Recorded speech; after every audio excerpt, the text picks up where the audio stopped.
নমস্কার বন্ধুরা, মিটমিরা চ্যানেলে আপনাদের সকলকে জানাই স্বাগতম। আশা করি আপনারা সকলে ভালো আছেন। তো আসুন, আজকে আপনাদের জন্য নিয়ে এসেছি নতুন একটি রেসিপি। মীরা রান্নাঘরে সকলকে স্বাগতম জানিয়ে আবারও নিয়ে এসেছি নতুন স্বাদের একটি রেসিপি। তো আজকের রেসিপি হলো আমার এগ রেসিপি। তো এখানে আমি 6টা ডিম নিয়ে নিয়েছি। তো এবার ডিমগুলোকে প্রথমে ফাটিয়ে এর সঙ্গে সমস্ত কিছু মিলিয়ে নেব। তো এবার এই বাটির মধ্যে এক এক করে ডিমগুলোকে ফাটিয়ে নেব, চলবে না। তো ডিম সব ফাটিয়ে নিয়েছি। এরপরে দিয়ে দেবো এর মধ্যে পেঁয়াজ কুচি,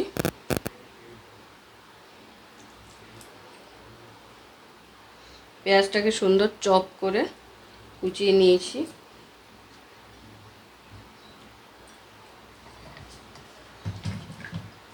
এরপর দিয়ে দিচ্ছি এর মধ্যে সামান্য একটু গোলমরিচের গুঁড়ো। এতে করে কি হয়, ডিমটা খেতে খুব স্বাদ হয়। রঙের জন্য দিয়ে দিচ্ছি সামান্য একটু কাশ্মীরি লঙ্কা গুঁড়ো।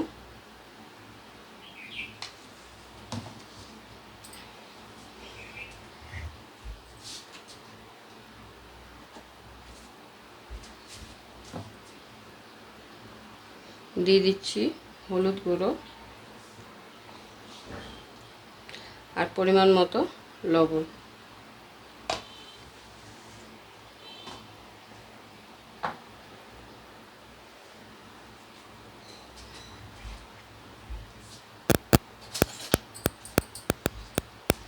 এবারে দিয়ে দেবো ঝালের জন্য সামান্য একটু কাঁচা লঙ্কা বাটা। আপনারা চাইলে লঙ্কাটা কুচিয়েও দিতে পারেন। এবারে সমস্ত কিছুকে খুব ভালো করে ফেটিয়ে নেব।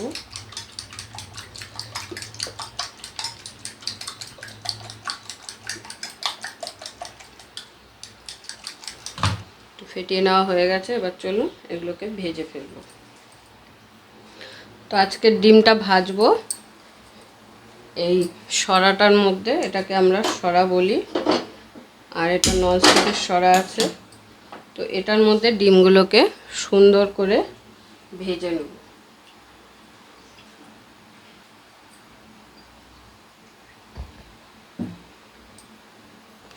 তো সরাটা খুব ভালো করে গরম করে নিয়েছি। এবারে প্রতিটা খোপের মধ্যে একটু সরষের তেল বুলিয়ে দিচ্ছি ব্রাশ দিয়ে।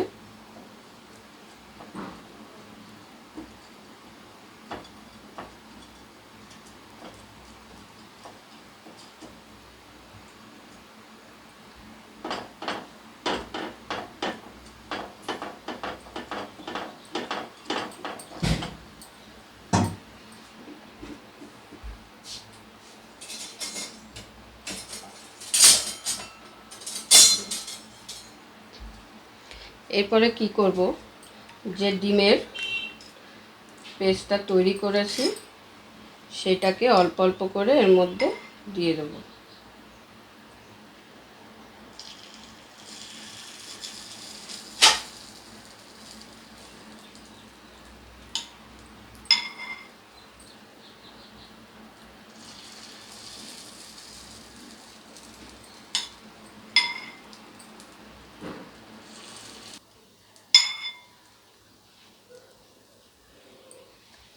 তো সব কটাতে দেওয়া হয়ে গেলে একটু ঢাকা দিয়ে এটাকে হতে দেব। তো দেখুন ঢাকনা খুলে দিয়েছি। এবারে উল্টে নেব। একটা ছুরি দিয়ে এইভাবে, এই যে দেখছেন এরকম সুন্দর ফুলে উঠেছে বাটির মতো, কিন্তু এটা কিন্তু চিপসে যায়।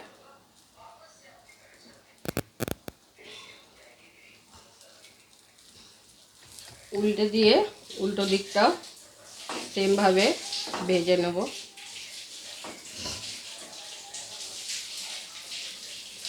দেখে কিন্তু খুবই সুন্দর লাগছে।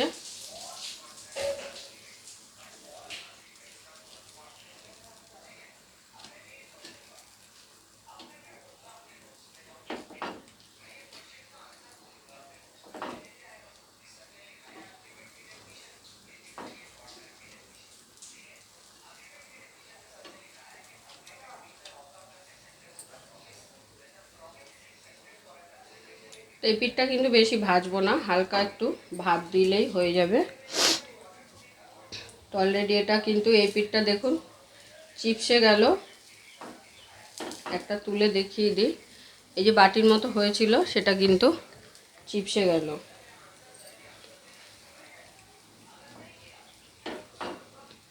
তো এইভাবে এখন প্রত্যেকটা তুলে নেব।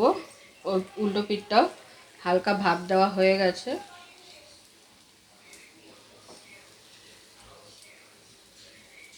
তো এইভাবে একবার অবশ্যই ডিমের রেসিপিটা ট্রাই করবেন, আশা করি আপনাদের ভালো লাগবে, দেখতেও ভালো লাগে আর খেতেও কিন্তু স্বাদ হয়। আর নর্মালি যেইভাবে আপনারা ডিমের কারি করেন বা ডিম কষা করেন সেইভাবে এগুলোকে এবারে রান্না করে নিলেই কিন্তু হয়ে যাবে। বা যদি ভাজাও খেতে চান এইভাবে কিন্তু ভেজেও খেতে পারেন।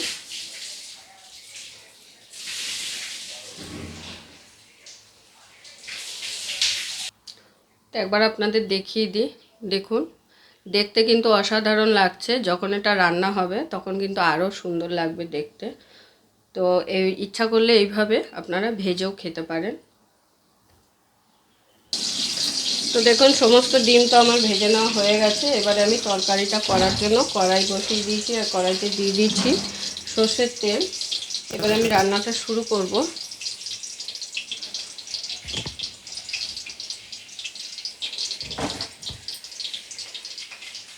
প্রথমেই তেলের মধ্যে দিয়ে দেবো আলুগুলোকে ভেজে নেব।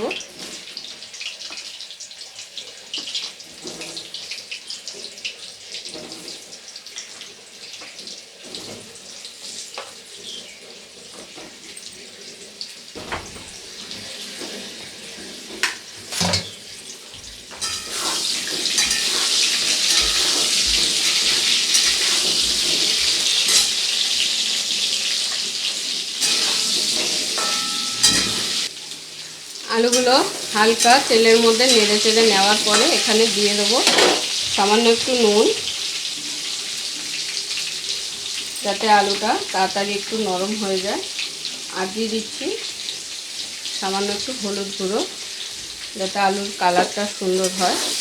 রান্নাটা কিন্তু তেমন একটা কোনো ব্যাপার না, একদমই ঘরোয়া আর সাবেকি পদ্ধতিতে আমি আজকে এই ডিমের রেসিপিটা করে দেখাচ্ছি। আর ইউনিক বলতে কিছুই না, ইউনিক বলতে এই ডিম ভাজাটাই একটু ইউনিক পদ্ধতিতে করে দেখিয়েছি।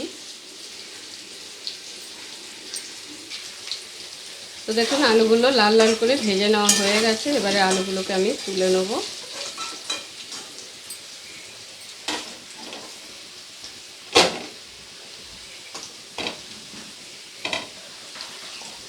তো সমস্ত আলু তুলে নেওয়ার পর ফোড়নে দিয়ে দিচ্ছি দুটো এলাচ,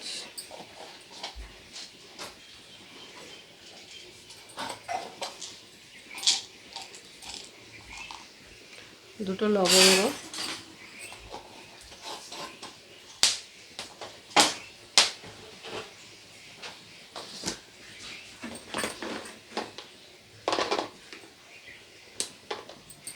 একটা দারচিনির টুকরো, সমস্ত কিছুকে দিয়ে এবার দিয়ে দেবো স্লাইস করে নেওয়া পেঁয়াজগুলো।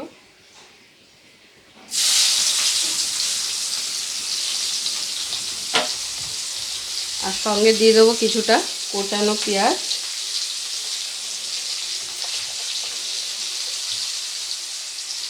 এতে করে কী হবে, দু রকম পেঁয়াজ দিলে গ্রেভিটা একটু ঘন হবে, তো সেই কারণে একটু চপ করে নেওয়া পেঁয়াজটা দিয়ে দিলাম।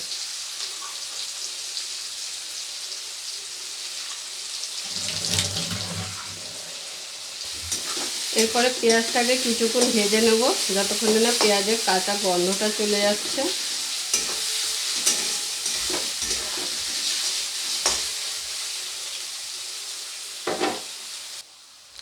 তো দেখুন পেঁয়াজটা যখন এরকম হালকা ভেজে নেওয়া হয়ে যাবে তখন এর মধ্যে অ্যাড করে দেবো রসুন বাটা।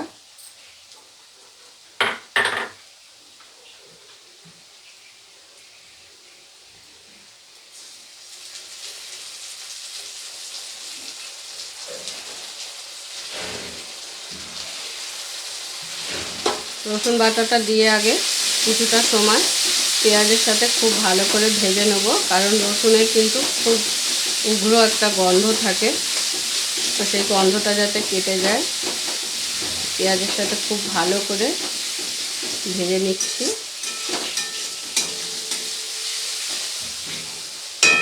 রসুনটাকে খুব ভালো করে ভেজে নেওয়ার পরে এরপরে বাকি বাটা মশলাগুলো এর মধ্যে অ্যাড করে দেবো।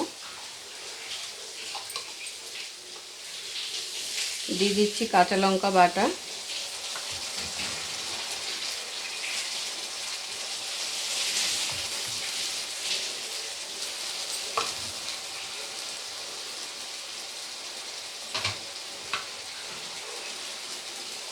আদা বাটা,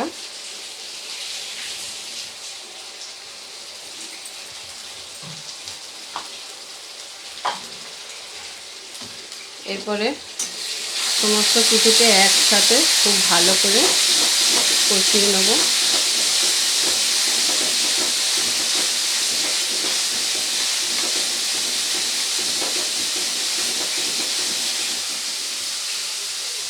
সমস্ত কিছু কষিয়ে নেওয়া হয়ে গেলে এরপরে বাকি মশলাগুলো দিয়ে দেবো। দিয়ে দিচ্ছি গুঁড়ো মশলা, প্রথমে দিয়ে দিচ্ছি স্বাদ অনুযায়ী লবণ,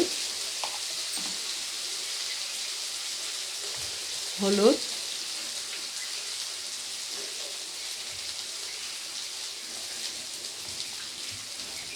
কাশ্মীরি লঙ্কা গুঁড়ো,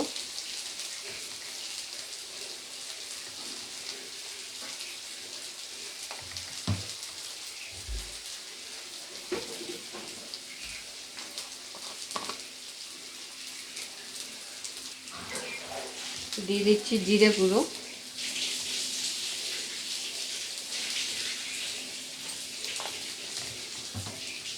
এবারে সমস্ত মশলাকে একসাথে খুব ভালো করে কষিয়ে নেব।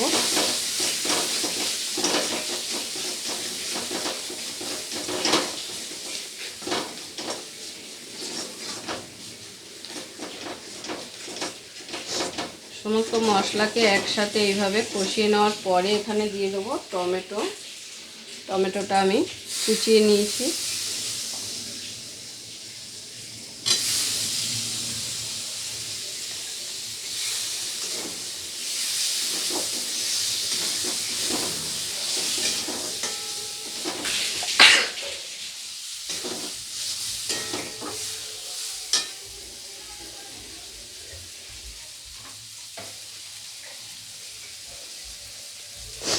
টমেটোটা দিয়ে সামান্য পরিমাণে একটু জল দিয়ে খুব ভালো করে টমেটোটাকে সেদ্ধ হতে দেব, মশলাটাকে মিশিয়ে নিয়ে।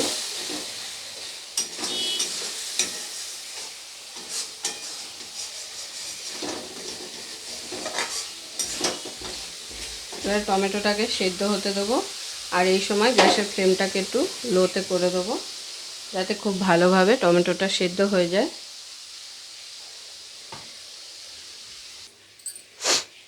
5 মিনিট পরে ফিরে এলাম। এবারে খুন্তির সাহায্যে এরকম একটু মশলাটাকে খুব ভালো করে মিশিয়ে নেবো। আর এতক্ষণে টমেটোগুলো কিন্তু খুব সুন্দরভাবে গলে গেছে। টমেটোগুলোকে একটু এরকম খুন্তির সাহায্যে চেপে চেপে মিশিয়ে দেবো।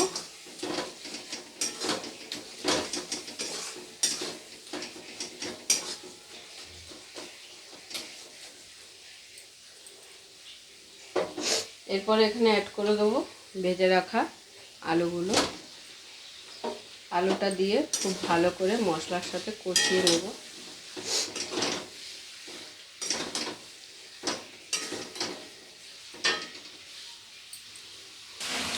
2 থেকে 3 মিনিট আলুগুলোকে মশলার সাথে কষিয়ে নিয়েছি। আর দেখুন মশলার গা দিয়ে তেল ছাড়তে শুরু করেছে। ঠিক এই পর্যায়ে এখানে দিয়ে দেবো পরিমাণ মতো জল।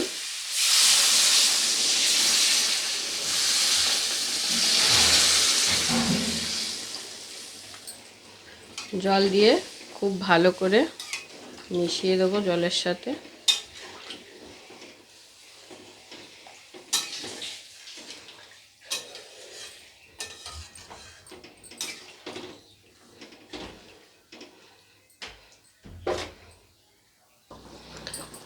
তো ঝোলটা যখন এইভাবে ফুটে উঠবে তখন এর মধ্যে এই ডিমগুলোকে এক এক করে দিয়ে দেবো।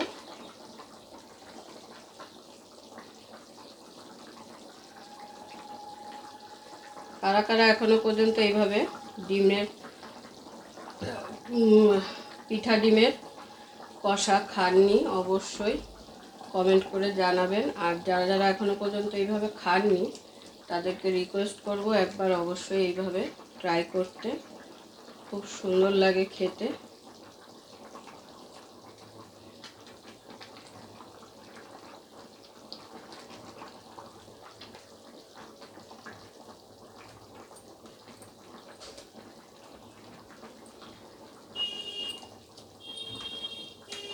তো ডিমগুলো দেওয়ার পরে একবারে ভালো করে নেড়ে দেবো ঝোলের সাথে। তো আজকের আমার এই পিঠে ডিমের রেসিপি আপনাদের কেমন লাগলো অবশ্যই কমেন্ট করে জানাবেন। তো পিঠে ডিমের কষা কিন্তু আমার একদম রেডি। দেখুন আলু ফালু সব কিন্তু গলে গেছে।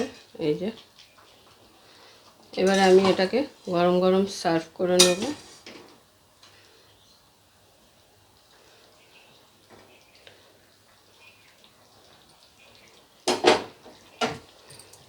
পুরো ভিডিওটা দেখার জন্য সকলকে অসংখ্য ধন্যবাদ। এরকম আরও নিত্য নতুন ভিডিও দেখার জন্য চ্যানেলটি অবশ্যই সাবস্ক্রাইব করে নেবেন আর পাশে থাকা বেল আইকনটি প্রেস করে নেবেন নতুন রেসিপির আপডেট পাওয়ার জন্য। তো সবাই ভালো থাকবেন, সুস্থ থাকবেন। আবারও দেখা হচ্ছে আপনাদের সাথে নতুন একটি রেসিপি নিয়ে।